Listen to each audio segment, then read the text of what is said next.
Well, new data shows changes to the state's child welfare system are making a difference. The number of Texas children removed from their homes has decreased by nearly 40% since 2021. That's according to the Texas Department of Family and Protective Services. Last month, the department told state lawmakers just over a dozen kids were without a foster home. Around this time last year, the department says there were more than 100 kids without foster homes.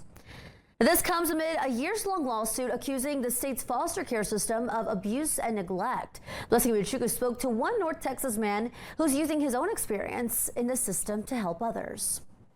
These works of art that you see displayed here tell a bigger picture. Now, if you zoom in over here, this is actually the report, the case report of a North Texas man who entered the child welfare system before the age of 2 and stayed there until the age of 13. This is my adoption. It's a picture Jackie Davis proudly displays at his desk. When I was a kid. He was 13 years old back then. Yeah. And now for the first time, he's experiencing stability. It's my baby. After years of dysfunction since entering the foster care system. So I was about 18 months old when I was, so my parents were alcoholics. He bounced around 14 foster care families. He spent time at a shelter and was also institutionalized for being suicidal at 7 years old. When I was at Children's, I just remembered this is like the safest place I've ever been at that time. Like these, I would wet the bed and the staff were so nice and so patient. And I was just terrified that I was going to get whooped or beat or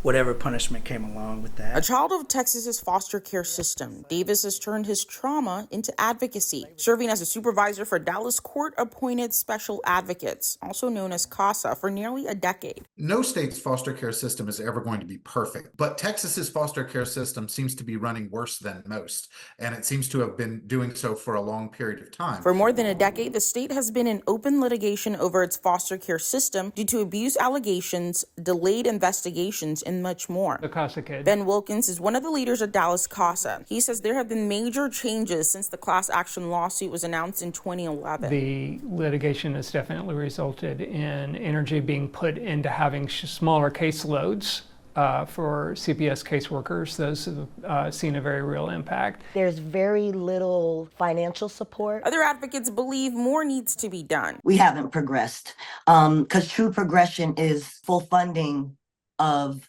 people within the system. Texas State Representative Josie Garcia knows all about that. She, like Davis, is a product of the Texas foster care system. I went downstairs. It has been nearly 3 decades since Davis was adopted for the second time. And since then, he has been working through his trauma on canvas. I was like, wow, I think other people need to know this. I think other people need to be able to see this world. Using the same case files written about him and his unstable living situations and turning them into works of art. In Dallas, Blessing Iwuchukwu, Spectrum News. No, it was self-taught. I've been doing